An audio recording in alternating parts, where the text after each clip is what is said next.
While we're talking about products, I want to go into some After-weld body fillers. Okay, catch one of my earlier videos. I welded up the firewall on a Camaro. For us, it was just a day ago, but you may not have seen it. What we're going to do with that, we're going to go first, back up a second, go into direct to metal products.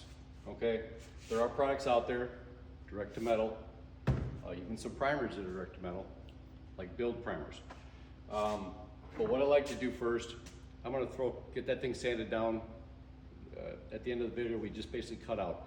The next steps, which we'll probably make a video about, is get that sanded out. I'm going to spray some epoxy down.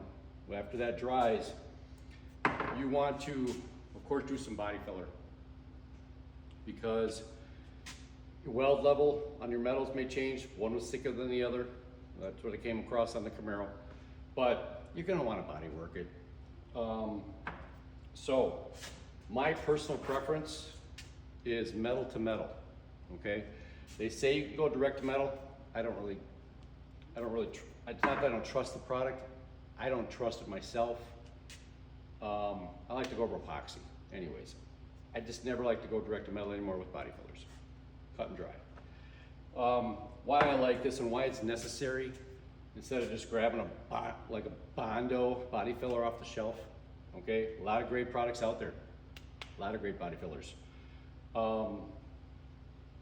Why I like to use something different over the weld is because if the sun's beating on it, the heat from the motor, temperature change moves metal, okay? I welded a piece of 14 gauge next to a 60-year-old piece of 16 gauge on a firewall. That metal's gonna contract and move different with heat and cold, okay? When that does move, body fillers, your standard body fillers, they do have some flex to them. Not that much though, okay? So you may end up with body filler cracking, or a lot of guys, it's called haloing, okay? Whereas the body filler will just kind of, I don't want to say lose contact or grip, but it separates from the substrate and you'll get a halo of where your body filler is. Okay, even if you primed it, polyed it, everything. So you just don't want to trust standard body filler, Bondo, over your welds. You just don't. So wherever I do welding, anywhere I weld and grind, I don't care if it's perfectly smooth. I don't care if it's the same exact brand new metals. I still like to use a set away certain body filler. Why I like metal to metal, it's basically a clear resin body filler filled with metal shavings, being aluminum. There might even be some stainless. I never read the directions, or not directions, but I never read the contents. It locks in, okay? You're looking for a product to lock in, tight, okay? So if the metal moves, it moves with the metal. Metal's not gonna just all by itself, but you're gonna have a little contracted movement. If you get the same product that moves the same as the metal, you're golden. You're not gonna halo, you're not gonna get any cracking, it's not gonna show up anywhere, okay? So a couple different products to do that for you, okay? We have our metal to metal, which is another product out there called all metal. Do yourself a favor, don't get a gallon, okay? Because popping the lid on and off, you're getting air in there. You're not contaminating it, but you're introducing air to the product, okay? It's a moisture cured product. So if you get too much air in there, you start getting down to the bottom, more air, less product, you may find it hardens up on you, okay? If you got a gallon, you think, oh, I'll have this can for 20 years.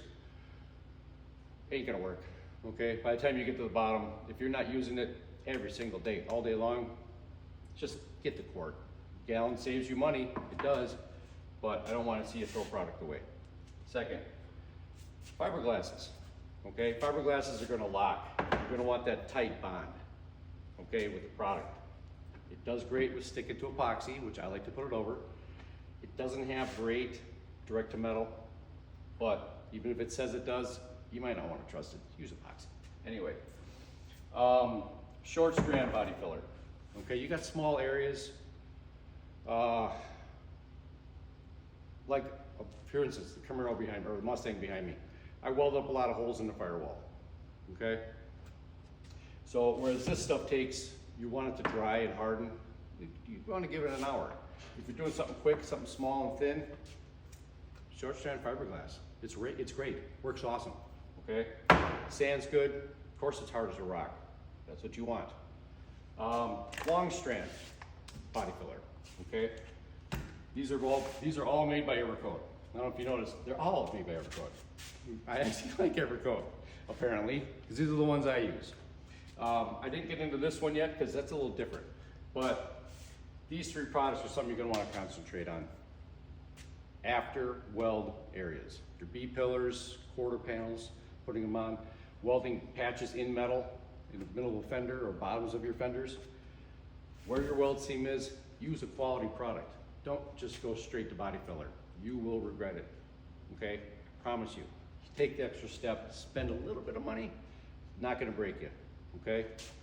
I want to get into this one because it's a novelty of a product. It is called Metal Glaze Ultra, okay, from Evercoat. I think they make a version of this that, I can't remember what they call them, but turns colors. Notice when it's dry. You know when it's dry, it goes from pink to green, something like that. Or you know when you're sanding it, the skin. Anyway, what I like about this product is if you're going with your heavy fillers and you've got her down like on a smaller spots where I welded up small holes in the firewall just to clean it up. You don't want to open up that gallon of body filler and, you know, take a stick, which here's my stick, pluck, you know, a blob of it out of there. It's got a self, squeeze it out, okay, it's like a accordion style. You can get a little dab, mix it up really quick, spread it on. You don't need a ton of it. It does have direct to metal capabilities, and I tried it, I did, just because when you're sanding heavy body filler, you're gonna go through that epoxy next to it, okay? It's just gonna happen. So, I like using this, okay? It's a transition product, and it sands real easy, it dries real good, and it does lock, okay? It holds. I've never seen this stuff shrink back. So, just a product review, okay? And just like that. Try them out. You'll like it.